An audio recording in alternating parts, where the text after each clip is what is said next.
La Blue Odyssey Corsica vient de se terminer et il est temps de dresser le tant attendu baromètre, le baromètre de la Méditerranée. Conçu en partenariat avec le Fonds méditerranéen HLD et l'Agence de l'eau Corse Méditerranée, nous avons prévu de délivrer un message global qui dresse un état des lieux du littoral marin et sous-marin.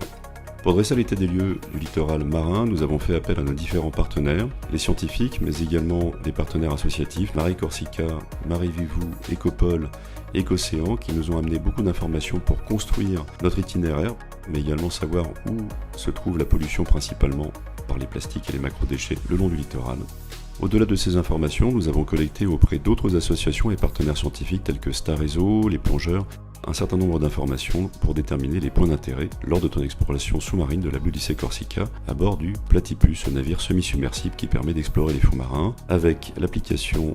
PlatyOps développée par notre partenaire Glokis et qui permet donc de cartographier les fonds marins, tous les points d'intérêt, que ce soit la faune, la flore ou les points de pollution. Parti d'Ajaccio le 3 juin, nous avons rejoint Porto Vecchio et rejoint de nouveau Ajaccio en faisant le chemin inverse pour une arrivée qui s'est déroulée le 24 juin. Au bout de ces 3 semaines de périple sous-marin, nous avons pu explorer 57 km et 22 sites de plongée pour constater un état des lieux sur les plastiques étonnamment peu présents sur le littoral. Par contre, nous avons pu identifier d'abord une concentration des plastiques dans la baie de Santa Manza et commencer à mieux comprendre le chemin et le passage que peuvent prendre les macrodéchets avant de rejoindre la pleine mer, sachant que l'essentiel des déchets sont au fond de l'eau et non à la surface. Du côté de la biodiversité, nous avons constaté une absence de vie poissonneuse assez étonnante, malgré une posidonie en dehors des zones de mouillage très riche, et à côté, une biodiversité par les mammifères marins tels que les dauphins très présente. Il y a donc certainement une vie importante, plus profondément que les 5 à 15 mètres que nous avons explorés.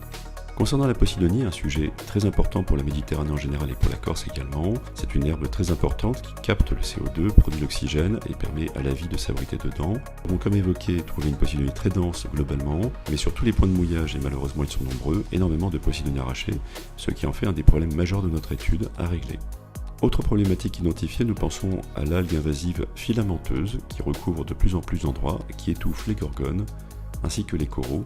C'est une menace pour l'écosystème tout entier qu'il faut avoir comme point de vigilance. Nous souhaitions dès le début appréhender les problématiques au fond des eaux, mais également permettre de sensibiliser et d'éduquer les populations. C'est ce que nous avons fait avec le village de la mer. C'est pour cela que nous avons eu au total plus de 400 enfants que nous avons pu rencontrer pour les sensibiliser à l'importance de protéger la mer, mais également la possibilité de savoir comment le faire. L'autre levier est évidemment les solutions techniques. Nous pensons tout particulièrement aux filets de Polustock qui permettent de capter la pollution par les macrodéchets avant qu'elle n'arrive en mer, ou encore aux petits robots Jellyfish de Yadis qui sont notamment très opérants dans les ports, et enfin les bateaux d'Ecopole Marée Corsica qui permettent de ramasser les macrodéchets flottants partout où il y en a.